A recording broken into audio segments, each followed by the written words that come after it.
Olá, bom dia! Seja bem-vindo. Nós estamos ao vivo, agora 8 horas 31 minutos pelo horário de Brasília. O convite é o de sempre, de todas as manhãs. Vamos juntos começar esse dia bem informados? A partir de agora, você confere as notícias do Brasil e do mundo desta quarta-feira, 15 de março. Vamos de destaques. Receita começa a receber hoje a declaração do imposto de renda. Força Nacional chega ao Rio Grande do Norte após onda de violência. Rússia nega ter provocado a queda de drone americano no Mar Negro. Tensões aumentam entre os dois países.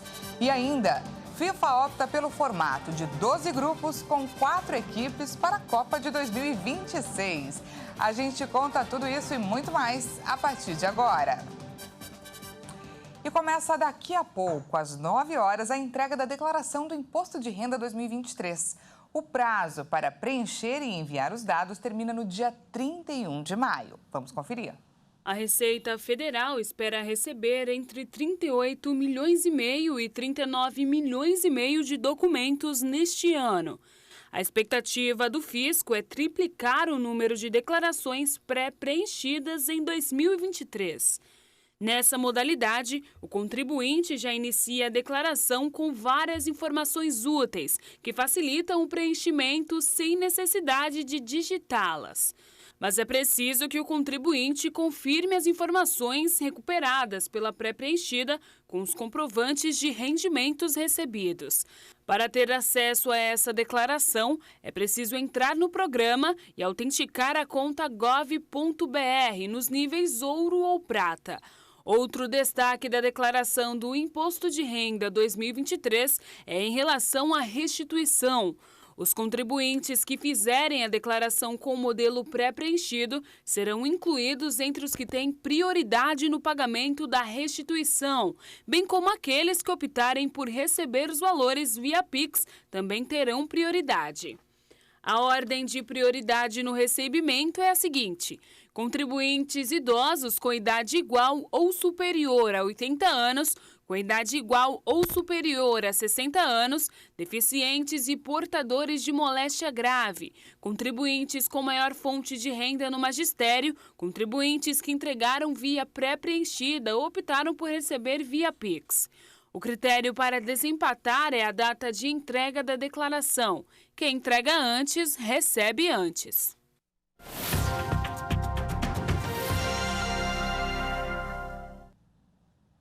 E nesse ano tivemos algumas mudanças com relação a quem deve acertar as contas com o Leão. Temos também a declaração pré-preenchida e a possibilidade de restituição via Pix, que não são novidades, mas prometem vantagens. Então, para tirar dúvidas, recebemos agora o Wesley Santiago, que é contador especialista em tributos. Bom dia, Wesley. Seja muito bem-vindo. Muito bom dia. É um prazer enorme estar aqui. Prazer é todo nosso. E vamos lá. Quem precisa declarar o imposto de renda dessa vez? Bom, isso é um ponto importante, o contribuinte deve ficar atento, porque a Receita estipulou que quem teve rendimentos tributáveis acima de R$ 28.559,70, ele precisa prestar contas com o fisco. Além disso, quem teve rendimentos isentos acima de 40 mil, dentre outras obrigatoriedades legais.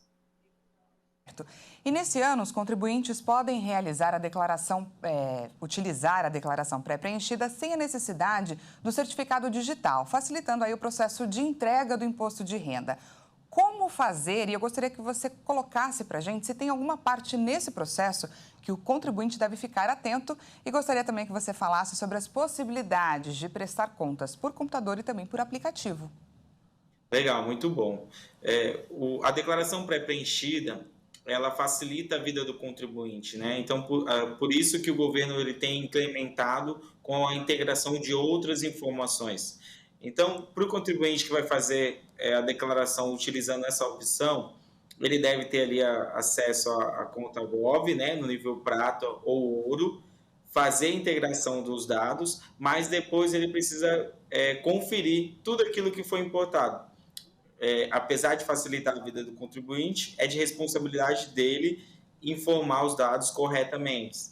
Então, por exemplo, para esse ano, a gente tem a importação da compra de imóveis, relativa aos imóveis adquiridos em 2022. Na integração, o fisco vai demonstrar o valor da compra do imóvel.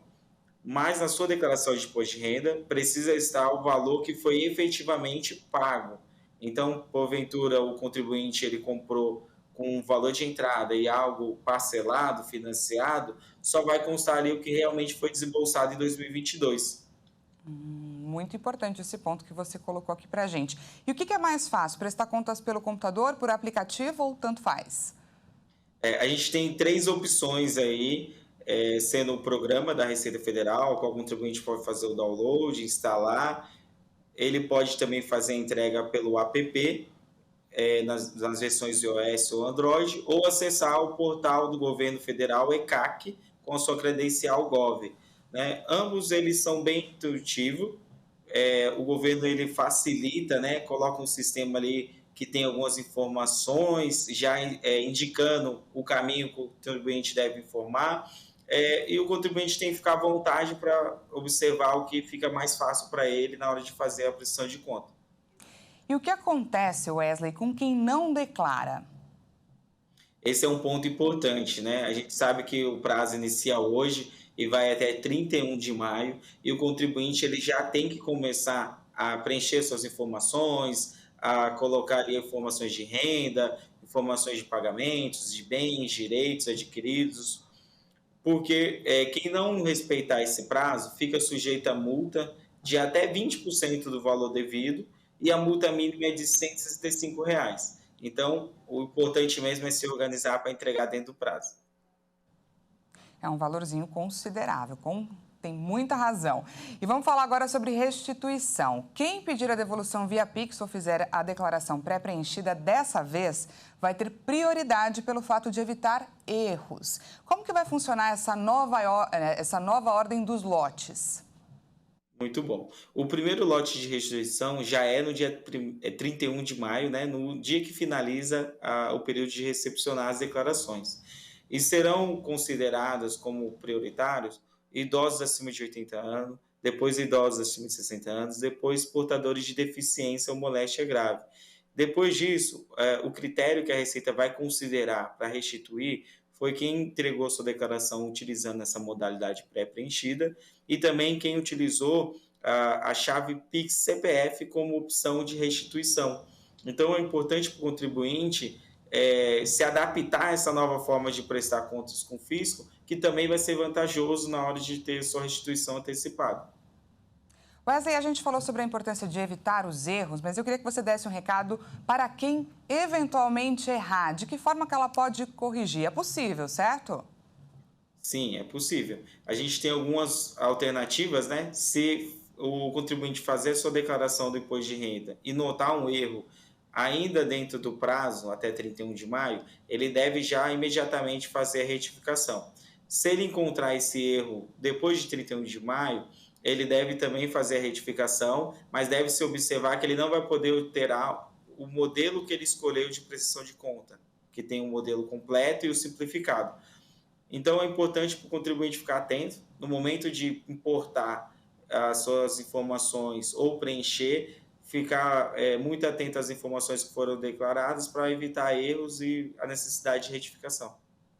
Tá certo, conversamos com Wesley Santiago, contador especialista em tributos, diretor executivo na Macro Consultoria. Ele explicou para a gente, tirou dúvidas aí sobre a declaração do imposto de renda que começou hoje. Muito obrigada pela sua participação, Wesley.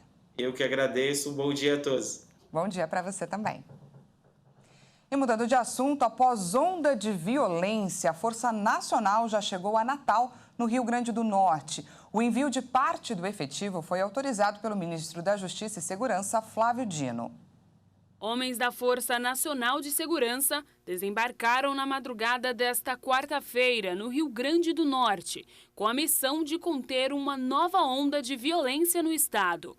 Uma aeronave com 30 policiais militares pousou na base aérea de Natal e outro avião levou mais 70 agentes ao estado. A governadora Fátima Bezerra também desembarcou com parte do efetivo. Nas redes sociais, a governadora informou que mais militares devem chegar ao estado, totalizando um reforço de 190 homens. Haverá ainda apoio operacional da Polícia Rodoviária Federal nas estradas do interior do estado.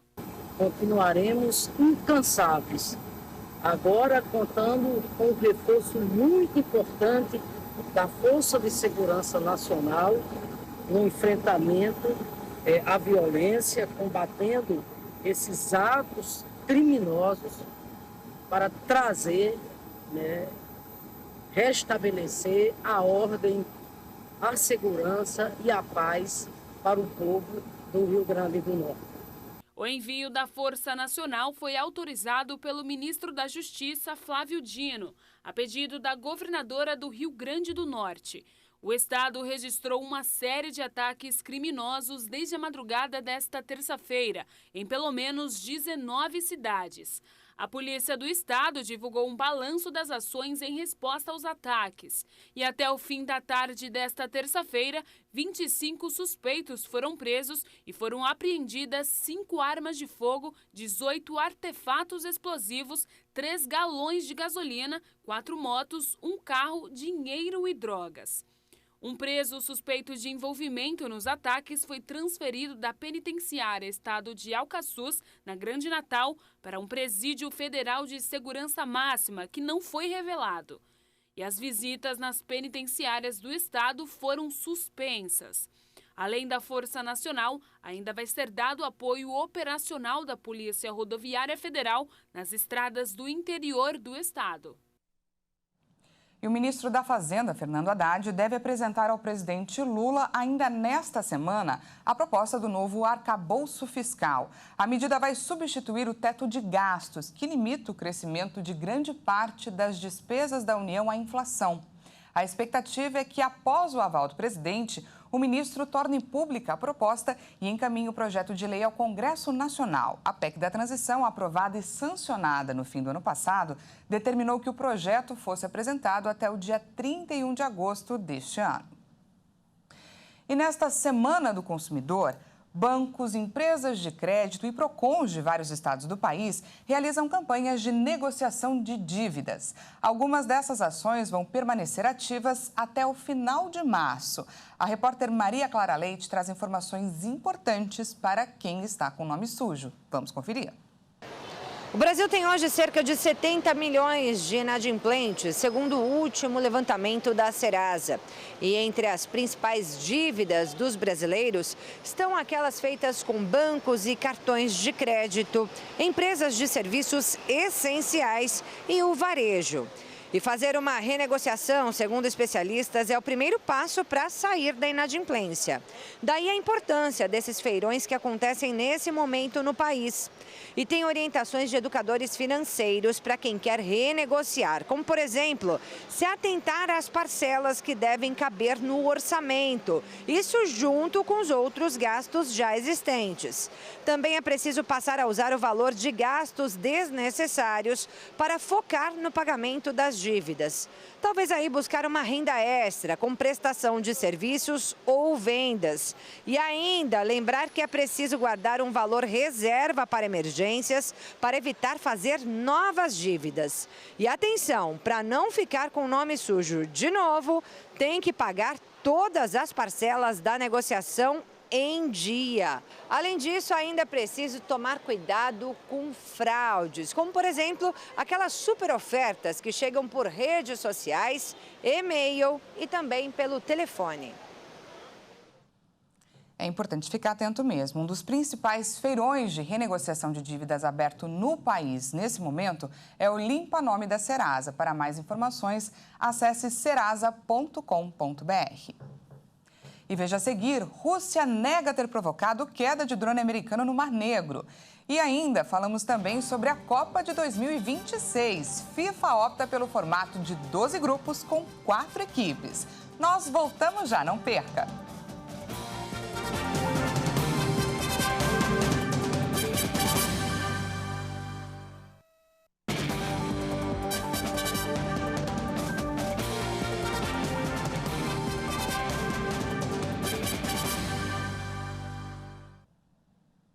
Seja bem-vindo mais uma vez. Nós estamos de volta ao vivo, 8 horas 48 minutos pelo horário de Brasília. Voltamos com os destaques internacionais.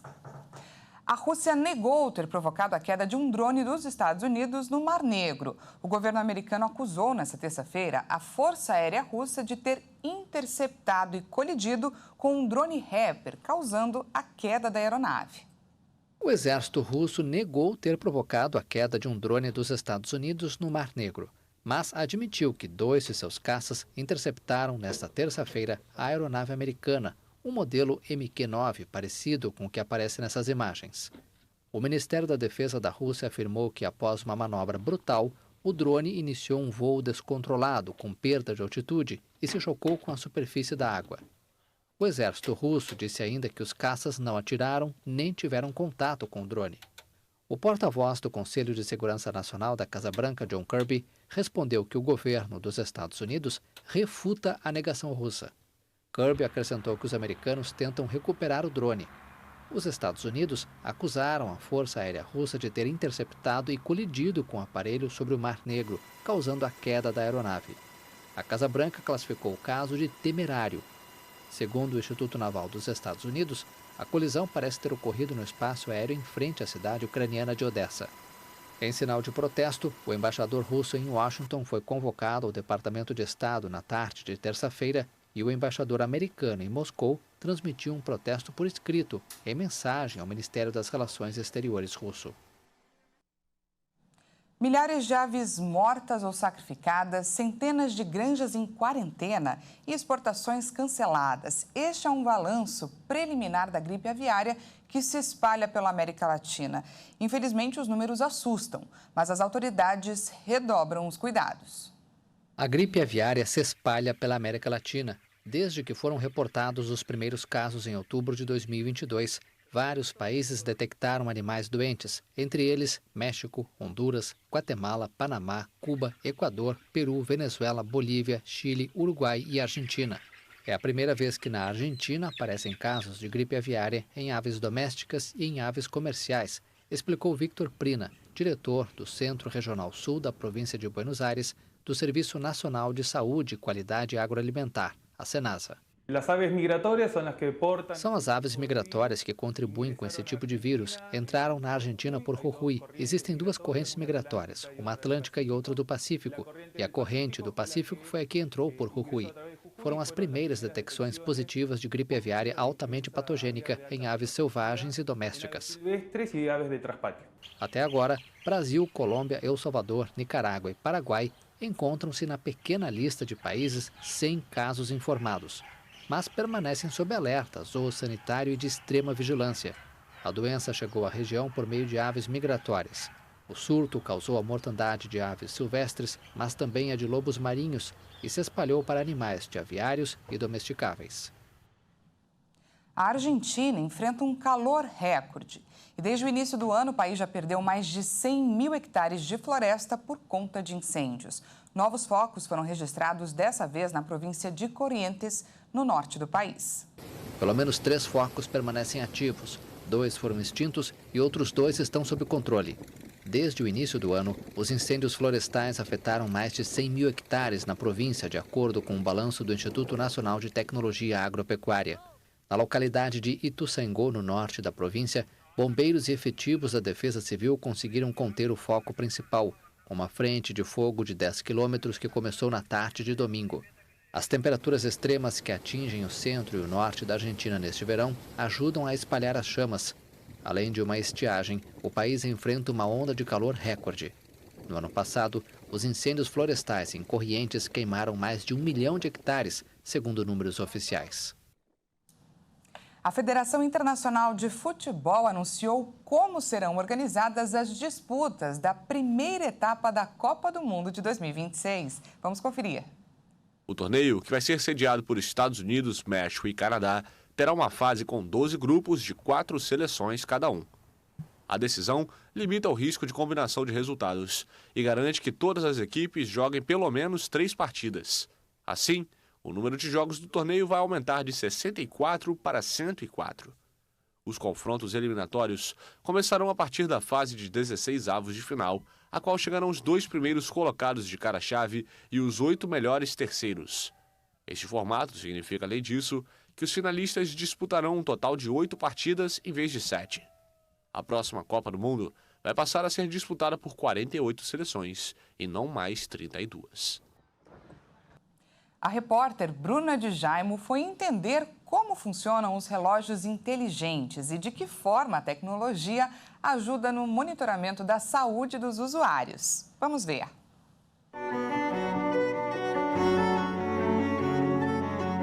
Desde a antiguidade eram utilizadas técnicas para medir o tempo. Relógio de sol, relógio de água, ampulheta, relógios mecânicos. Diversas foram as formas que o ser humano encontrou para se localizar no tempo e chegar até o que hoje conhecemos como relógio.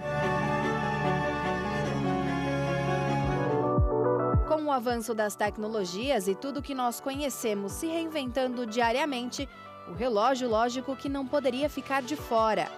Os modelos mais atuais incluem funções que podem ajudar inclusive no monitoramento da saúde.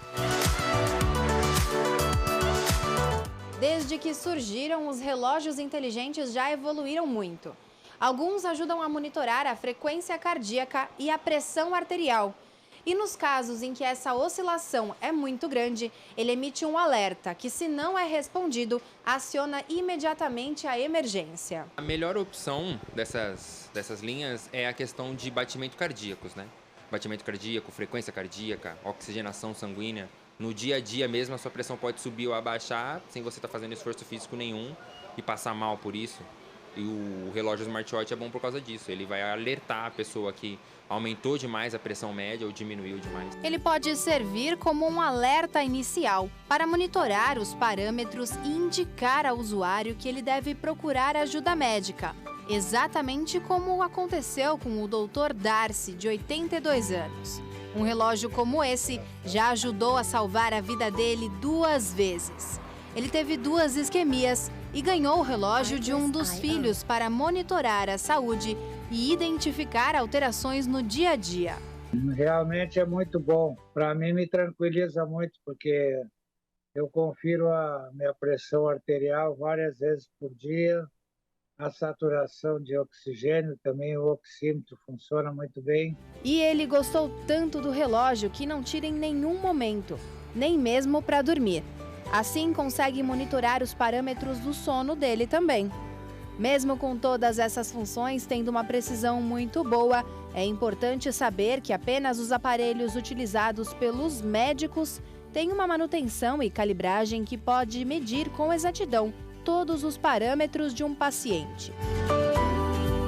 Alguns, eles já passaram por uma avaliação da Anvisa e outros, a maioria não tem uma aprovação da Anvisa. Eles fazem um registro que podem ter um fator de erro mais ou menos. Não é um erro tão absurdo, mas também não é tão preciso quando comparado com os aparelhos de medição que nós temos.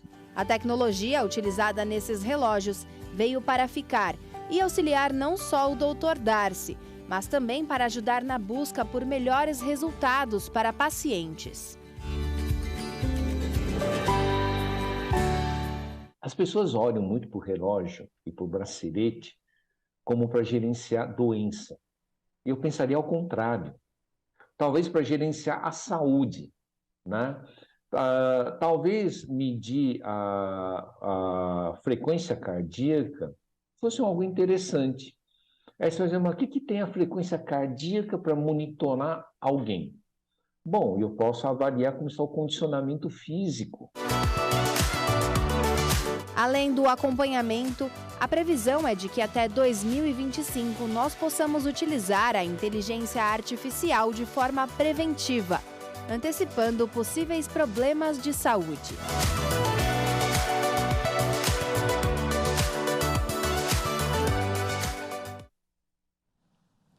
Essa edição fica por aqui. Muito obrigada pela sua companhia. Mas às 10 horas eu volto com mais informações para você. Até lá!